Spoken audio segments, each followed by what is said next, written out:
Hello everyone, I hope today finds you well. The weather outside is cold and blustery, which means that it's the perfect opportunity to retreat indoors and try this fabulous low-key lighting setup that I've got. So today we're going to talk about the rise and fall of the Hollywood studio system. We've already talked about this a little bit, of course. The studio system was born primarily during the silent film era of the 20s and then really came into its own after that in the 30s, 40s, and 50s, but its origins go back a little bit further than that. The men who are commonly given credit for founding Hollywood and therefore founding the studio system of filmmaking are men like Adolph Zucker of Paramount, Louis B. Mayer, and the Warner Brothers, the actual Warner Brothers, Jack, Harry, and Sam. All of these guys are immigrants from Eastern Europe who had settled in the American Northeast, and all of these guys owned their own theaters there as well. At the time, theater was primarily the home of things like vaudeville and burlesque, the kind of theaters that catered primarily to urban working people and immigrants like themselves. At some point, they all started to realize that showing and screening film was a little bit more profitable than putting on full live stage shows. The problem was there weren't actually enough films to keep theaters stocked. So they resolved themselves to take on the supply side of the film industry. Shortly before the U.S. got involved in World War I, these men all left the Northeast and settled on the West Coast in California. They did this primarily for three reasons. The first one was because of our good friend Thomas Edison. Even though today he's revered as a prolific inventor, back then he was known as an aggressive procurer of copyright and an extremely litigious individual. He would sue just about anybody for even the slightest hint of a copyright violation. And so Zucker and Mayer and the Warners went to California to put as much physical distance between themselves and Edison as they could. Another reason they went is because the weather in California is awesome. It meant that shoots almost never got canceled because of weather, and it meant that conditions were almost always ideal for filming. And finally, the terrain and geography of the West Coast generally, and California specifically, is vast and very diverse. You've got deserts, beaches, mountains, forests.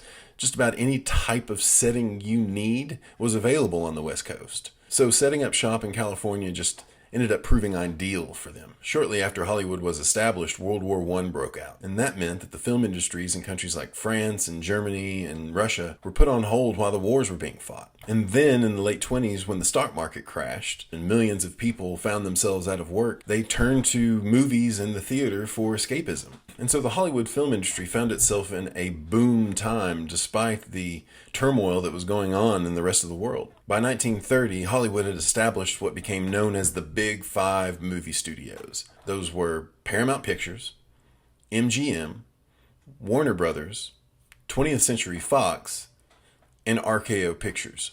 There were other movie studios around then too, like Universal and Columbia, but they didn't have the power or the resources to compete with the Big Five. The Hollywood studio system was essentially a marriage between the filmmaking industry and Henry Ford's assembly line production method. At the height of their power, the Big Five studios were putting out about a movie a week. How did they manage to accomplish this? Basically because they owned everything they needed to make a movie in-house. The studios owned the sound stages and they owned the production equipment necessary to produce the films. Probably more importantly though, they owned the talent and they owned the artists who made films. Just about everybody who worked for the studio was under a contract. Everyone from the producers, the directors, the actors, the writers, and the technicians. Each studio had its own stable of stars and directors that it kept in-house. Sets and props were reused. Scripts were frequently subject to very minor tweakings between one movie and another. Studios had such a strong grip on the industry that it even seeped into the private lives of their talent. Actors were typecast, essentially,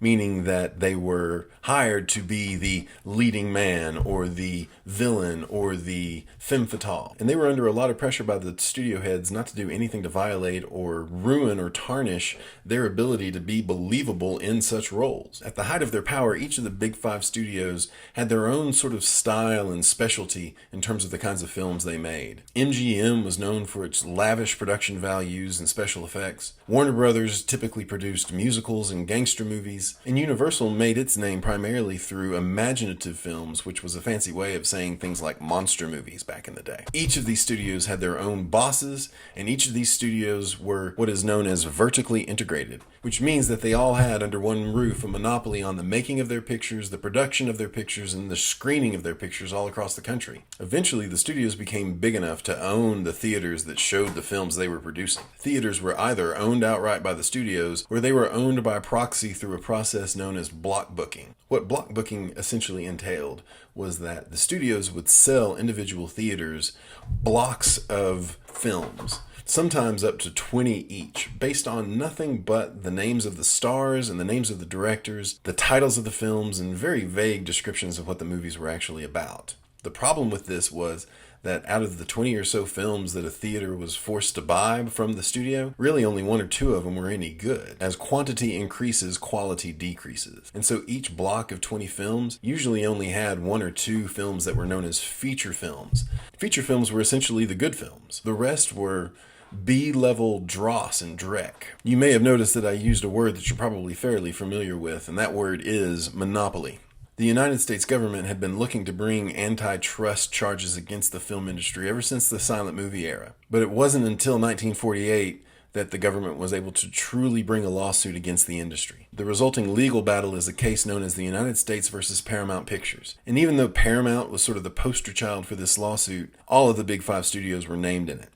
The Paramount case was a landmark Supreme Court decision, and it would forever change the way Hollywood movies were produced and distributed and exhibited. The primary result of the Paramount case was an end to the practice of block booking and the forced divestment of Hollywood studios from their theater holding. This meant the loss of a lot of revenue for the studio systems. Because they didn't have the assurance that their movies would be seen anymore, they had to cut back on the number of movies they produced and had to cull the number of stars and directors that they held under contract. Paramount saw a profit dip from $20 million to $6 million just over the course of 1 year after the ruling was firmly enforced. In fact, one of the Big Five studios, RKO, didn't survive after the Paramount decision. Combine that with the advent of television, which means that people didn't have to leave their homes to be entertained anymore. In fact, the rise and advent of television meant that even if the Paramount decision hadn't come down from the Supreme Court, block booking would have probably gone away anyway, simply because theaters just couldn't compete anymore. So what did the film industry look like after the decline of the studio system?